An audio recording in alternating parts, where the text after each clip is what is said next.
एका 32 वर्षाच्या ड्रायव्हर तरुणाला आपल्या सख्या चुलत बहिणीशी प्रेम झालं। दोघेही 6 वर्षांपासून एकमेकांच्या प्रेमात बुडाले होते, पण या प्रेमाचं रूपांतर लग्नात होत नसल्याने दोघांनीही घरातून पळ काढला। दरम्यानच्या काळात काही कारणांमुळे दोघांमध्ये दुरावा निर्माण झाला आणि गेल्या काही महिन्यांपासून प्रियसी पुन्हा आपल्या घरी आई-वडिलांजवळ राहू लागली। पण दुसऱ्या बाजूला तिचा प्रियकर आणि नात्याने चुलत भाऊ असलेल्या त्या तरुणाने चुलत्याच्या घरी जाऊन आमचं लग्न करून द्या अशी मागणी लावून धरली। यातून वादविवाद झाल्यानंतर त्या तरुणाने गावठी कट्ट्यातून गोळीबार करत 3 ते 4 राऊंड फायर केले। गोळीबाराची ही घटना बीडच्या परळी ग्रामीण पोलीस ठाण्याच्या हद्दीत शुक्रवारी 21 ऑगस्टच्या संध्याकाळी 7:30च्या दरम्यान घडली आहे। परळी ग्रामीण पोलिसांनी या प्रकरणातील त्या आरोपी प्रियकराला पाठलाग करून ताब्यात घेतलं। पण या घटनेनंतर चुलत बहीण भावांच्या अजब प्रेमाची गजब कहाणी चर्चेत आली। आता याला काही जण विकृत मानसिकता असंही नाव देत आहे। पण या प्रेम प्रकरणाचा नेमका घटनाक्रम आहे काय, या संदर्भात परळी ग्रामीण पोलीस ठाण्यात दाखल झालेल्या FIR मध्ये काय सांगितलंय त्याची स्टोरी या व्हिडिओच्या माध्यमातून मी तुम्हाला सांगणार आहे। नमस्कार, मी गीतांजली आणि आपण पाहत आहात देदनका। मंडळी, या प्रकरणी 22 वर्षीय तरुणीच्या शेतकरी वडिलांनी परळी ग्रामीण पोलीस ठाण्यात 21 ऑगस्टच्या मध्यरात्री आपली सविस्तर फिर्याद नोंदवली। त्यात त्यांनी सांगितलं की माझी मुलगी गेल्या 2 ते 3 वर्षांपूर्वी पुतण्या परसराम विद्याधर जाधव याच्या सोबत घरातून निघून गेली होती। त्या काळात ते दोघे जण कुठे राहत होते याबाबत आम्हाला माहिती नव्हतं। ऑक्टोबर 2025 मध्ये परळीतील संभाजीनगर पोलीस ठाण्यातून मला एक फोन आला। त्यात पोलिसांनी सांगितलं की तुमची मुलगी परळीतील शिवाजीनगर परिसरातून बेपत्ता झाल्याची तक्रार तुमचा पुतण्या परसराम जाधव यांनी पोलीस ठाण्यात दिली आहे। दरम्यान त्यानंतर मी आणि माझ्या कुटुंबियांनी खात्री केली असता माझी मुलगी आणि पुतण्या या दोघांचे अनैतिक संबंध असून ते दोघे शिवाजीनगर परिसरात राहत होते व तेथून माझी मुलगी बेपत्ता झाल्याचं आम्हाला समजलं। त्यानंतर नोव्हेंबर 2025 मध्ये पोलिसांनी माझ्या मुलीचा शोध घेऊन तिला आमच्या ताब्यात दिलं। तसेच आता मला परसराम सोबत जायचं नाही असा जबाबही तिने पोलिसांसमोर दिला होता।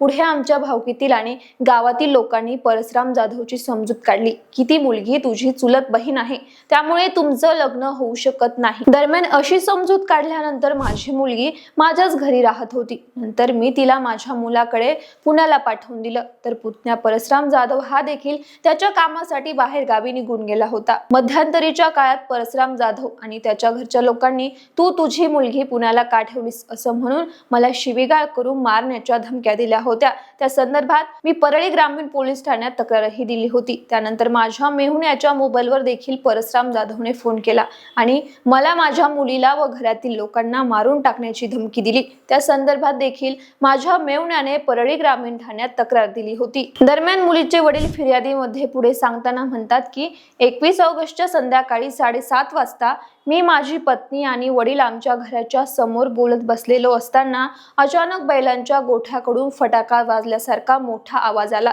त्यामुळे मी तिकडे पाहिलं तर तिकडून एक व्यक्ती हातात काहीतरी घेऊन आमच्याकडे येत असताना दिसला।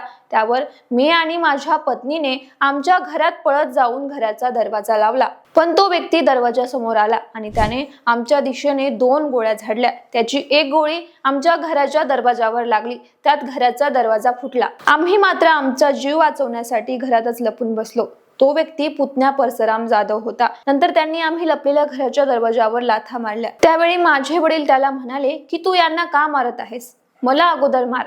पण परसराम जोरजोरात ओरडू लागला, आज मी तुमच्या घराबाराला जीवे मारणार आहे, फक्त एकदा दरवाजा काढा असं म्हणून तो शिव्या देऊ लागला। दरम्यान हा सगळा गोंधळ ऐकून माझा भाऊ भाऊजाई दारात आले। त्यांनी परसराम जाधवला समजावून सांगण्याचा प्रयत्न केला, पण तो म्हणाला की उद्या सकाळी 10 पर्यंत मला तुमची मुलगी आणून द्या, नाहीतर सर्व घराबाराला जीवच मारून टाकणार आहे अशा शब्दात तो धमकी देत असताना आमच्या तांड्यावरील इतरही बरेच लोक तिथे जमले।